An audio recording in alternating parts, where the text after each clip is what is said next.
It is time now for the Monday Morning Analyst. All right, as always, the Monday Morning Analyst is a YouTube exclusive. This will not go on the audio portion of the podcast, so if you want it, you got to get it online. Well, you get everything online, but on our YouTube channel, I should say.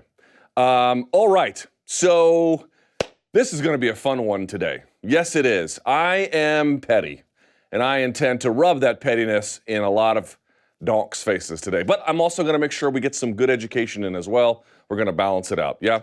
You know, you would think that Israel Adesanya, Demetrius Johnson, Max Holloway, many other fighters, saying that the analysis on this program is quite good would at least give you, or give me, the benefit of the doubt. But no, doesn't work that way. I have to claw for every inch of respect in this industry, so I intend to do that.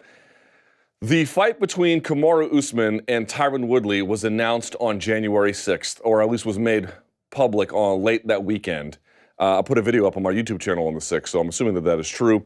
Then that 7th, which was a Monday, we did a show here on the MMA Hour, and I did a Monday Morning Analyst with the headline, "Is Kamaru Usman Tyron Woodley's biggest threat?" Let's put up the thumbnail here so I can start this off in the pettiest of ways. Here is yours truly. We're actually going to revisit this slide. I just want to point out something to start the show here today. Look at this, huh? If you can't really see, I'll focus in on it as best I can. Here are 429 upvotes, 107 downvotes. Look at how many donks sign up to take L's from me.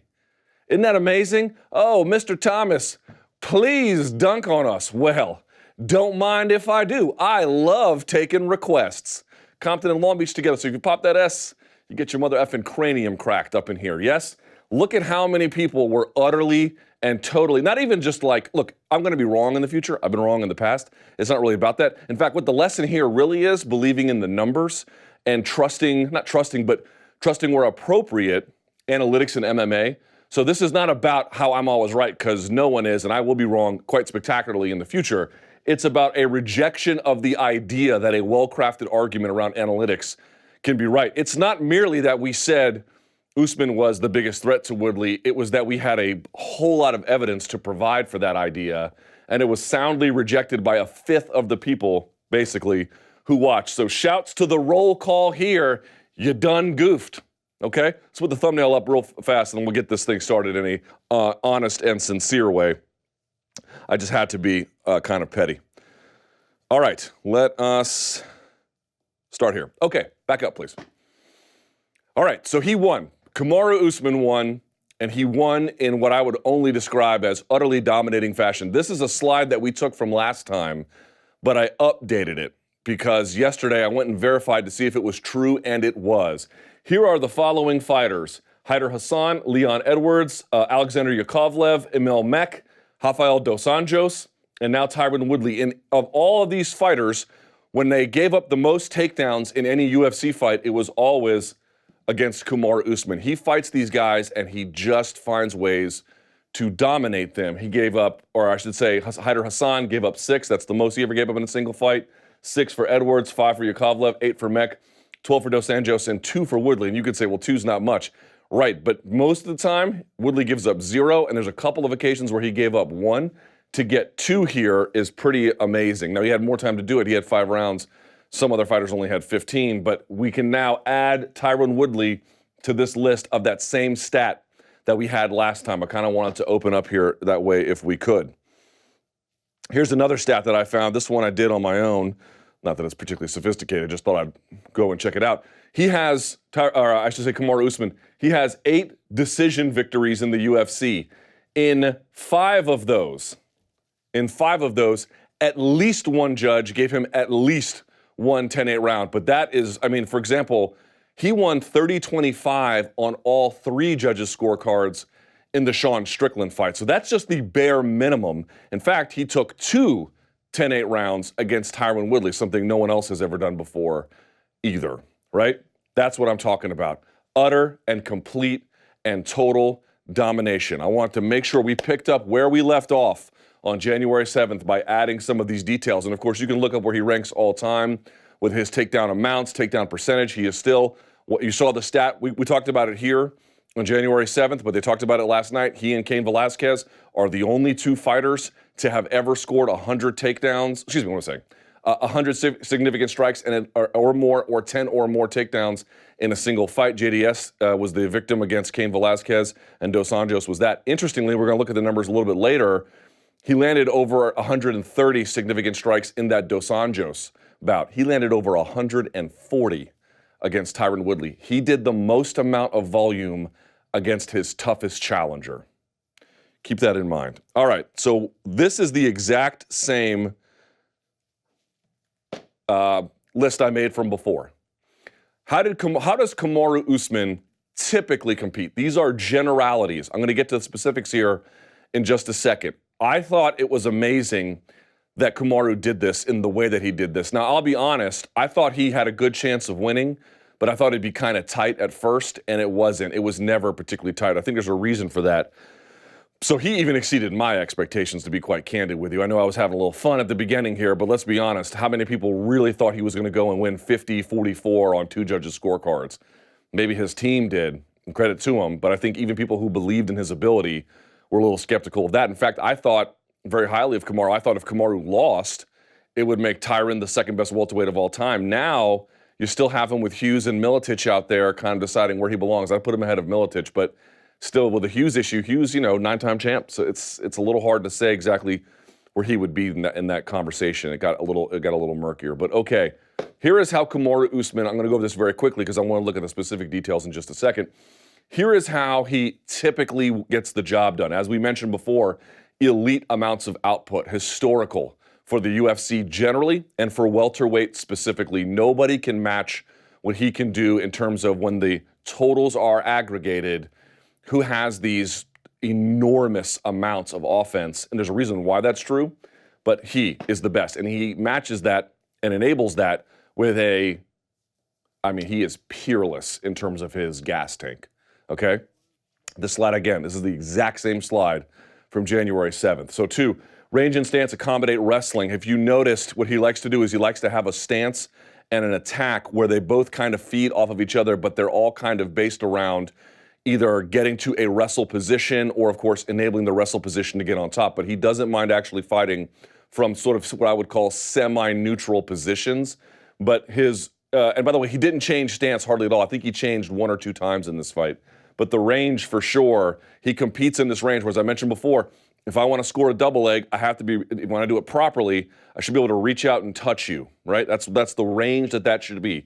And that's the range he kind of occupies. So you can sometimes you can tell exactly what's about to happen, but a lot of times he's playing with you out there where you don't know if he's going to headhunt or go to the body or feint and go low or then actually dive for a takedown, because he's always in that range where one is kind of accommodating the other, but more so wrestling in the end. As I mentioned this before, he's a round winner. This is not a slight on him. You got 8 decisions in the UFC. I think there's enough evidence to conclude your game is built around, yes, he got to finish in the Haider Hassan fight. Yes, he got to finish against Sergio Moraes. It would be foolish to assume that he cannot win a fight by finish. It would be even more foolish to assume that this is not true. He has a game built for endurance, built for volume, built for neutral positions, built for control, and over time, that accumulation sort of adds up the way that it does. Joanna Jędrzejczyk is a similar kind of fighter. She has spectacular finishes, but her game is typically built for distance and then accumulating points in between, right? He's a round winner. And then last but not least, he's a risk and resource manager. As I mentioned in January, that does not mean he is risk averse, but what it does mean is you'll see him go on these big explosions occasionally, but what he really does is just kind of steady chip. Steady chip. Big explosion for a second, steady chip. Steady chip. If you notice, one thing missing from a lot of Kamaru Usman's fights are these peaks. There's not a lot of drama to him, right? Why is that? Because he is on top, controlling, or in someone's face, and his opponents just can't do much. He manages risk. He doesn't eliminate it. He manages risk, and he manages his resources so that he can always have offense happening, but he can have it happening on his terms, and with the appropriate amount of risk. You got to take some chances, and he does, but he typically doesn't ever get hit or hurt because he manages that risk really well. He puts the fight on his terms, and he doesn't go berserk he saves his cardio. And for someone who has a lot of cardio to do that, wow, you're going to be in trouble. So how did he beat Tyron Woodley? This is how we got this. These are the keys. Now, as I make a disclaimer all the time for all of these, I'm not suggesting to you this is the best analysis or the only analysis or whatever. I'm presenting this to you as my analysis. I always encourage you to watch fight film yourself or listen to what other analysts have to say. You may pick up something that I forgot or I didn't get right or something, but I'm listing my information here, and I'm going to make an argument for why I believe that is correct. And what a lot of people don't do in mixed martial arts, which is why January 7th was so important, there is numbers out there. Numbers are maligned in MMA as this thing that doesn't really matter. What's a significant strike? These are people who just don't want to engage with the numbers because they've told themselves how much could they matter. They matter a lot. And if you want to pay attention to them, there is truth in there. I take them seriously, and that is why I think it's important. Okay. So how does he do it? He has visible and invisible wrestling threats. What do I mean by invisible wrestling threats? Rickson Gracie talks about invisible jiu-jitsu all the time. Here's an example of that. Visible jiu-jitsu is, I'm going to get a cat's paw grip, and I'm going to get a lapel grip, and I'm going to go for tai-otoshi or whatever. That's judo, but same thing. Pull guard, whatever. That's visible jiu-jitsu, and he has some of that where you'll watch him, and we'll get to a little bit later. How does he make entries? He fakes, he level change, he feints, and then he usually jabs his way inside, or he'll jab, hook his way inside, and he'll do it from, as we mentioned before, that range. Here's his invisible wrestling. One thing that Tyron Woodley did, if you go back and you watch the Darren Till fight, he's on his horse the whole time. He's going high, he's going low, he's faking, he's getting his head up the center line, he's moving, he's feinting, constant feinting. He did none of that here because he kind of knew in the back of his mind, maybe he'll strike with me a little bit. Maybe he won't. I mean, I guess, on some level he'll strike, but really we know the takedown's going to come, the pushing up against the fence is going to come. And so it forces this muted reaction out of him where he's just waiting for that because that's the thing he cares about the most. And so he just kind of shells up and takes the punch. They were imploring him, throw an uppercut. He didn't because he didn't want the uppercut to miss and then not be in a position to hand fight or get an underhook. And sometimes Kamaru didn't go for a takedown, and he was still kind of muted. The feints help with that, but the general tenor of the way he fights, you kind of know it's coming eventually. You got to pick your poison. If you're going to manage your own resources, you say, well, I guess I just kind of have to wait for this takedown to come or this clinch to come, and I'll die on that hill versus trying to, land a low percentage shot. And so in the end, he had really low totals because, yes, he was getting clinched all the time, but that invisible threat really kind of got to him a little bit. Number two, the right underhook, left hip attacks. I went back and I watched much more tape on him. Here's what I found. He can go either side on a takedown.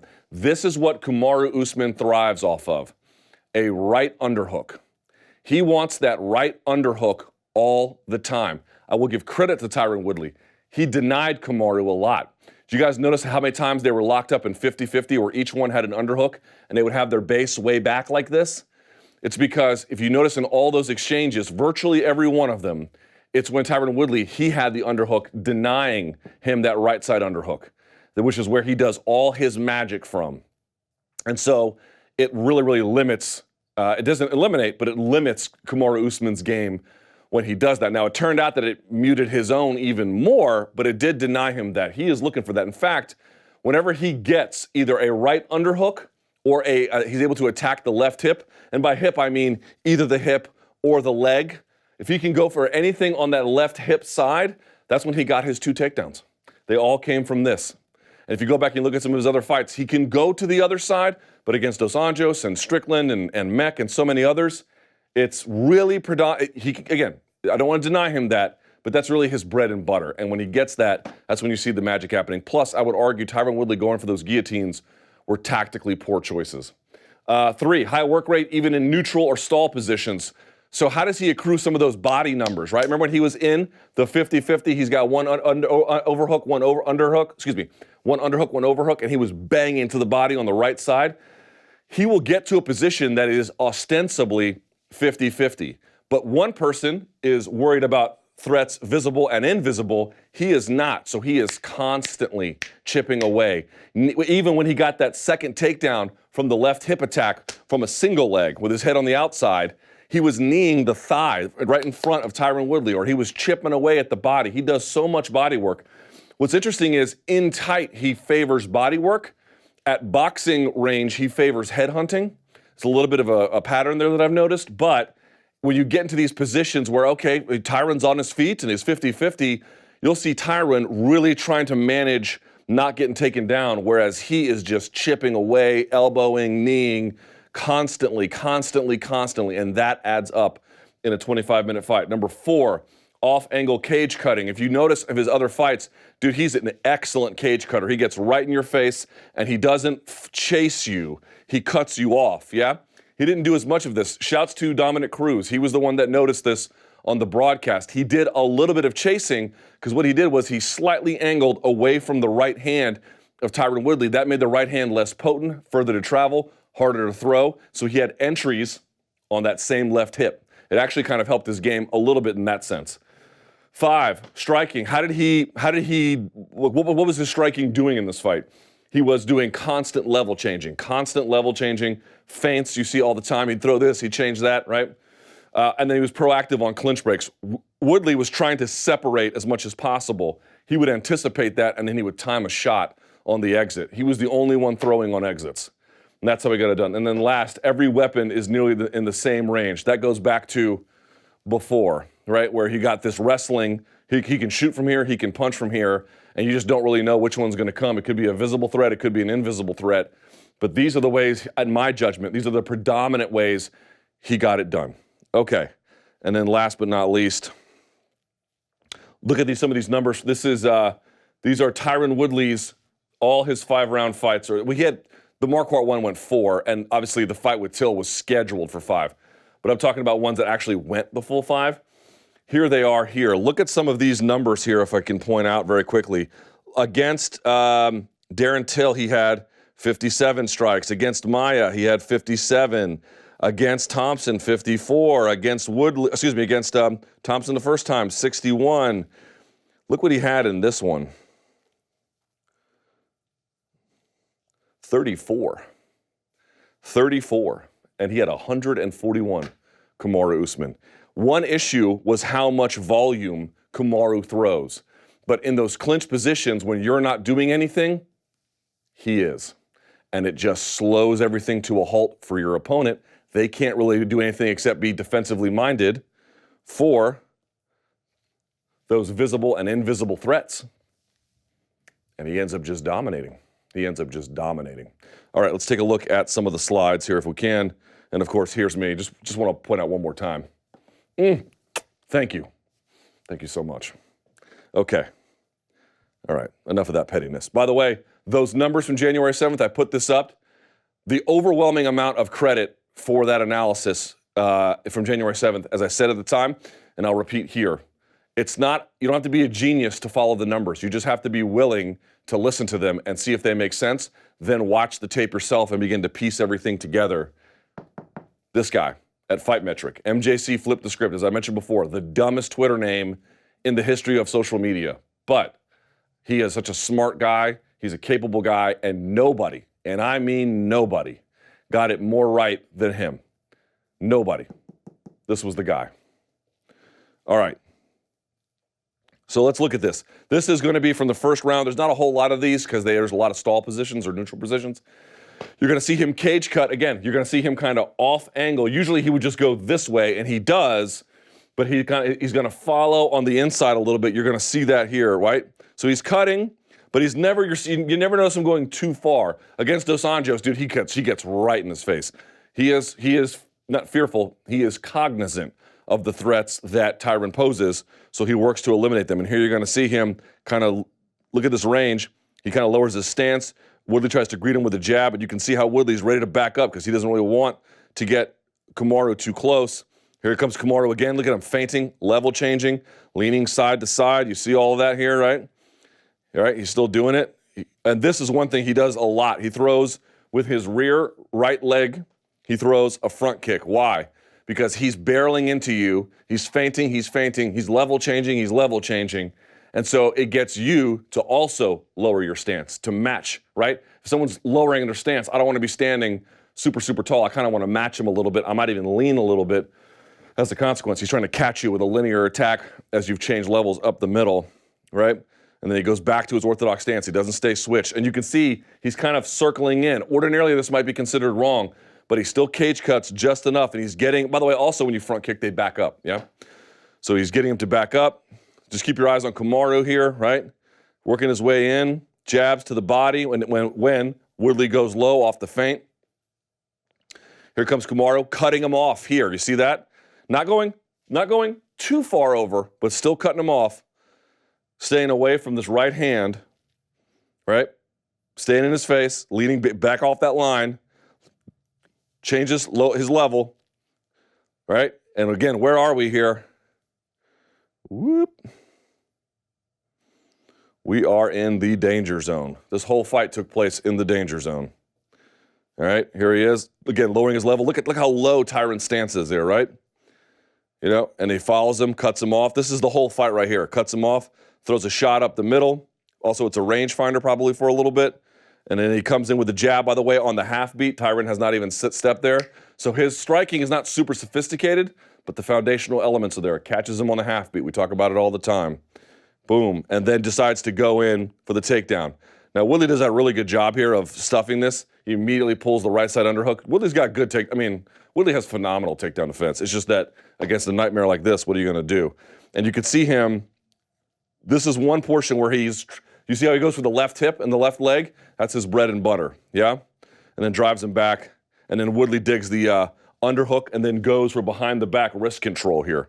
Like that, and then he's going to pop it off and pull it up, right? Because he doesn't want him. When he gets around this leg or that underhook, and that's when he's a problem. And then digs the underhook, and then they go back. Here's another one, right? Keep your eyes on Kamaru Usman. Kind of fading in. There's that teep again, just to see what kind of reaction he can get. Kind of, changing things up. Sometimes I go high, sometimes I go low. Lowers his level, pops up with a jab. Boom, comes over the top with the right, bounces back out, reassesses, lowers his level, comes in with a left hook. And you see Tyron Woodley go for a takedown here. He actually likes it when you go for a takedown because that gives him the option to go for the underhook. When he shoots for the takedown on the right side, he gets the underhook pulled. So he actually prefers this, right? Now, he lost it in this one. You're going to see he's going to bang him out here a little bit. Who's active in these positions, right? Now, they're both kind of active, but then he goes for the knee tap. So in these positions, he's always doing a little bit more work, and then he pushes him against the fence, and there you go with that one, right? And Tyron does a pretty good job of getting out of this, too. All right, here we are. Let's see where we are in this one. We're in tight. Remember, as I said before, this whole time when they're in tight, he goes body, body, body, body, body. On the outside, you see him bang out on the head. Here they are in tight, and I love this. He pulls out this underhook because what's he occupied by? Don't want to give up this underhook. So he just bangs him out on the feet like this, and then watch. He doesn't let go of him. He holds his hand. Oop, can you see? Yeah, there we go. Sorry. Now you can see. Look. Let me circle this up. He holds his hand. Doesn't let him go so he can pop him one more time. Bang, just like that. Pretty nice. Pretty nifty. All right, let's move along. Here he is again. Watch. Again, orthodox stance. Coming in up high, jabbing his way inside. What's Woodley doing? He's just utterly preoccupied with the visible and the invisible threats. He comes in, misses with the left hook, but then when Woodley goes for the takedown, what does he have here? Uh-oh. He's got the right side underhook. This is all he wants. This is heaven for him. He actually locks up what appear to be double underhooks here. He's going to get his head underneath and dig a little bit like this. Now, this takedown is just phenomenal. So what does he do? I can't get, unless I just have absolute He-Man strength, which he might, but okay, I mean, I'm not talking like ridiculous He-Man strength. Unless you have ridiculous He-Man strength, I need to get you moving to get a takedown. I got to get you in motion because once I get you going a certain direction, then I can take you the direction that you're not supposed to be going where you're weak and then take you there. So what does he do? He's going to whip him in a circle here. He's going to whip him forward like this. So now he's turning, if you look at it on top, he's turning clockwise. Then he's going to bump his hips and block him on his weak side backwards, right? So watch. You can see Kamaru's kind of bent over. You're going to see him pop his hips up, pick him up, block, and then take him over the blocked side. Pops his hips. Look at the right leg, blocking Tyron's left leg, yeah? He's going to pop his hips, lift, And then frequent flyer miles, crashes down with him. That came from that right side underhook. That right side underhook for him is manna from heaven. He loves it. He thrives off of it. He kills from it. All times, remember that. All right? And then we go here. We're in the third round. Just watch what he's doing here. Tyron backing up. Look at Tyron concerned. The whole time, he's just trying to gauge what's he going to do. But ultimately, I kind of know where he's going to go. He's going to wrestle. He's going to wrestle. Is he going to wrestle on this exchange or the next one or the next one? And you're kind of just freezing a little bit in anticipation. Here he is again, cage cutting, switches stances for a second, but doesn't really do it, right? And you notice he's not quite in front. He's fading this side, maximizes distance and minimizes power on that right-hand side for Tyron Woodley. Pushing him backwards, again, feinting. Look at the hands come out, right? Tyron was biting on all the feints. Comes out, throws a hand, Tyron circles. That's good from Tyron. By the way, when Tyron was jabbing and moving, he was doing pretty well. It just wasn't a whole lot of it in the end. Here he is following him, cutting him off. Here you go, see all that stuff, right? Right? Here he is feinting his way inside. He gets Tyron to lower his level and then throws an uppercut. Now it misses, but you can see how he's setting up reactions, anticipating their reactions, and then selecting weapons based off of it. Tyron had the wherewithal because he's athletic and talented to get away from it. But then we're back to where we need to be. We're clinched up. Tyron has that left side underhook, which saved him a lot in this fight. He was very, very good about that. But here we are on the clinch break. Who's throwing first and actively, right? Look at this. Who's more concerned about the takedown? Tyron just wants to get away. Boom. It's him. On the clinch break, he was much more proactive. Here we are again. Kamaru faded out a certain direction, right? Steps in, comes up top with the hook rather than with the jab, because you can see Tyron's hands are here, so he wants to come around it. He does. Throws the hook. Tyron gets low. Boom, son. Comes up the middle here. Just a nice read. Now he's got his hands on him, and he can make he could strike blindfolded here. So he does. Just comes over the top. Again, in boxing range, which is wrestling range, he's a headhunter. And you're going to see that. Look at this. Look at all these shots to the head, even when he's missing wildly. Boom, boom, boom.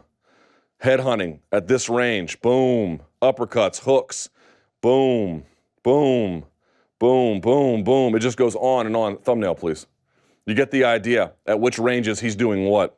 Yeah? All right, you get the idea, and then they just keep going. They keep going. There's a whole lot of this. Da-da-da-da-da. You get the point, though. Jesus, there's a lot of this. Hang on a second. One quick thing here. If you can go back for just a second, please. Watch this. Neutral positions. Who's doing the work? Right? Hanging on him. Bang to the body. Bang, uppercut. Leaning into him. Bang, uppercut. Misses, but he's a hammer fist over the top. What's Woodley doing? He's just trying to hold on. Look at him just measuring him with his left. And then wrist control. Comes in. Who's doing the work? Goes for the takedown. The one in motion is always Kamaru Usman. There's never these huge climaxes, but it's just steady. So why does Tyron Woodley get taken down here? Well, one, watch Kamaru Usman. He's just going to knee the front of the thigh of Tyron over and over and over again. Yeah, look at this. Bang, bang, just constantly. Oh, this is a semi-neutral position. Not for Kamaru Usman, it's not. Bang, bang. Oh, I mean, I cut out a bunch of this. Bang, bang. Now, how does he get this takedown, right? Foot stomping, trying to get him in motion. Woodley's not really moving, is he? He's not really attacking. You're like, oh, he's got the guillotine. Does he? Because here he is on the thigh, constantly working. So here is what he does. He drives in, picks him up, which gets him to move. And now that he's moving, he can change direction and block. And he gets his hip he lifts the leg as he's in motion. Because you're in motion, you're lighter. He gets his hips underneath and he pulls. And then he just does the takedown. Why does this takedown work? Very simple answer. For all the reasons I just mentioned. Number two, Tyron Woodley is not wrestling. His hands are locked. He's not fighting underhooks or digging underhooks. He's not fighting wrist control. He's just, there's no wrestling. One guy is wrestling, one is not. Who's going to win? And on top of that, he has attached himself to Kamaru. So if Kamaru can just get him in motion and lift his weight, which he does, you have attached yourself to him. So all he has to do is just drive and turn, which is exactly what he does. By the way, what hip is he on? His opponent's left hip. Boom. And comes down. Pretty simple stuff. Okay. Very quickly with the time we have remaining. I had teased this morning that I had found something inside the footage. Well, that's actually not quite what I said. I had teased that I had found something inside of the Askren-Lawler situation with Herb Dean's stoppage that no one else had mentioned before. I'm going to play a trick on you halfway. I don't have anything from that fight I'm about to show you. But I thought to myself, now wait a second. This can't be the first time this has happened in MMA. And I found a bunch of times something like this had happened on the regional scene, where somebody thought somebody was out, referee stops it, and they're wide awake. It's actually quite common.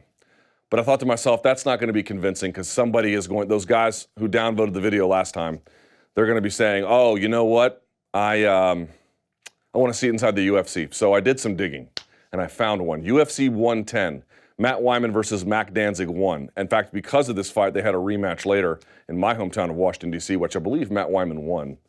But you're going to see a similar scenario. So actually what happened was Mac Danzig was getting guillotined, and they roll. And when they rolled, you can go back. When they rolled, he ended up here, okay? And this is Matt Wiman on top. This is Mac Danzig getting choked. The referee is Yves Levine, who I think is a phenomenal referee. You're like, oh, why is this relevant, Luke? Every situation is different, but this situation and another one, I had a bit of a eureka moment that I think I can split the difference with everybody and come to the right conclusion. We're going to have to do tweets later because I got to get to this, okay? So what happens? He's going for this choke. Wiman, you can hear him tell the referee, he's out, he's out. In fact, you can watch the limbs of Danzig go limp like that, right there. And Levine is testing that arm, seeing what's there on this side. And what happens? He breaks him up, and right away, what are you doing? Right away, he's like, what are you doing? And he waves it off. Here's another angle for it. Look at him right away being like, are you crazy? So here he is. Watch the arm, right? Kind of goes a little bit limp. And he pulls on it, and right away, says, what are you doing? Here's another angle for it. Here's another one. Now, this is why this one's a little controversial, because if you can see the side of someone's neck, they're not getting choked properly. It might be a crank, and it might be hurting, and it might be choking him halfway, but halfway it's open. So this one is not the same as the other one, but it is very similar for a very similar reason. You see him cranking. He's looking at the referee saying, he's out, he's out. Look, you can see his mouth moving. He's out, he's out, he's out. Levine comes over, tests the arm, doesn't get whatever reaction he was looking for, and then pulls him off. And as soon as he does, look at Mac Danzig right away. Dude, what are you doing? Right? Mac Danzig is like, look at him. He's like, what the hell is happening? Okay? We're talking about with him and Levine and Dean, you're talking about two experienced referees. That is what you're talking about here. So what's the lesson? Let's look at one more scenario, and then I have the lesson, I think, for you. Here's Miesha Tate and Holly Holm. Here's a scenario where a referee does test, and he got it right, right? So she tries to roll her. We've been over this. She can't, right, because Miesha has this hook here. So when Holly goes over, right, like that, she just brings Holly with her, whoop, like that with the hook. Then she puts both of them in. Now, pay attention to this. I want you to watch her legs. All right, pay attention to this. Right? Look, she's going to do this bit where she punches in the air, puts her hands out, she goes punch, punch, punch, like that. Now, watch the legs. They all go limp at the same time. And then she stops, and of course, she was out. What is the difference here? Why did that work and the other two didn't? The one with Askren and Lawler, and the one with Mac Danzig and Matt Wiman. Here is what I have picked up on. In this scenario, Big John has a wonderful angle. He can see the choke fully under the chin. He can watch Holly Holm's eyes. She gives an unnatural reaction to punch, which doesn't make any sense. Her whole body goes limp. It's a perfect angle. In the case of Mac Danzig against Matt Wyman, his face is kind of hidden because he's a mounted guillotine, but he's leaning to one side. It's not a good look. So between that bad angle and the fact that pulling a limp arm is a very poor way to assess cognitive ability. Like if someone's truly out, yes, you can really tell. But what I think this also shows is that just pulling on a limp arm is not all that conclusive at times, especially in the case of Mac Danzig, where you can't see his face, or in the case of Robbie Lawler, where you're in a bulldog choke and he's facing down and even giving, allegedly, a thumbs up. What I'm saying to you is, if you think that Lawler went out and that's why he dropped the hand, I can't argue against you. My belief is that he let it go strategically. Why are you going to fight somebody when they have maximum crank and you think that they're not on the right position? It makes no sense to fight at maximum crank. What anyone who's ever trained will tell you is, wait until that crank kind of loosens a bit and then begin to dig your way out. But just fighting at maximum crank is a waste of effort. So that's what I believe, but I can't prove that to you. I cannot prove that to you. I cannot do that. Here is what kills me about this scenario for Bob Bennett of the Nevada Athletic Commission to get out there and say this is a no-brainer call. To me, this person is either inept or willfully stupid. What a glib and idiotic response that is. Dude, you have put referee Herb Dean in a position to make a call. You are reflexively defending him, but you're not actually giving him any of the real tools, including instant replay in this particular circumstance, to fix it. Now, what the fix is, I don't know. Do you put him back in a similar position? Do you ask both fighters where you want to be? Finding some kind of operation? You have neutered Herb Dean's ability to fix the situation, so any call he stands or makes is going to stand with the utmost gravity. It is absolutely not clear. It is the furthest thing from clear. And remember, when Robbie Lawler says, or whatever he's going to say, which is in this case, what can you do about it? What do you expect him to say? The fighters have no rights. The fighters have no real appeals process. They get fined by this body in different circumstances, $500,000. They have no real appeal here. You can appeal. You've already got a commissioner saying it's a no-brainer, when in fact what the truth is that we're going to find ourselves in situations where somebody is attempting a submission. People are going to look for signs of cognition, and they may or may not be able to tell. In this case, you had such a great angle, you could tell. In other scenarios, you're not even close to being able to tell, and the referees are probably going to make mistakes or at least unsatisfying decisions, and they have no real way of fixing it. And this guy has the temerity to say this is a no-brainer. This is insulting. This is insulting to anybody who cares. You can put the thumbnail back up. To anybody who cares about integrity in the process, about doing right by the fighters, about doing right by Herb Dean. You're not doing Dean any favors by just saying, case dismissed. What a ridiculous response. And anyone in the media who backs that up and says, I think this case is closed, you are complicit. You are complicit in this glib, idiotic response about somebody who cannot work up to what the job demands. The commission on Monday morning, their whole job right now is to get out there and say, how do we fix scenarios like this? What can we do to make sure we do right by the athletes and empower our referees to make the most appropriate decisions? Because anything short of that is an abdication of responsibility. And that is the Monday Morning Analyst.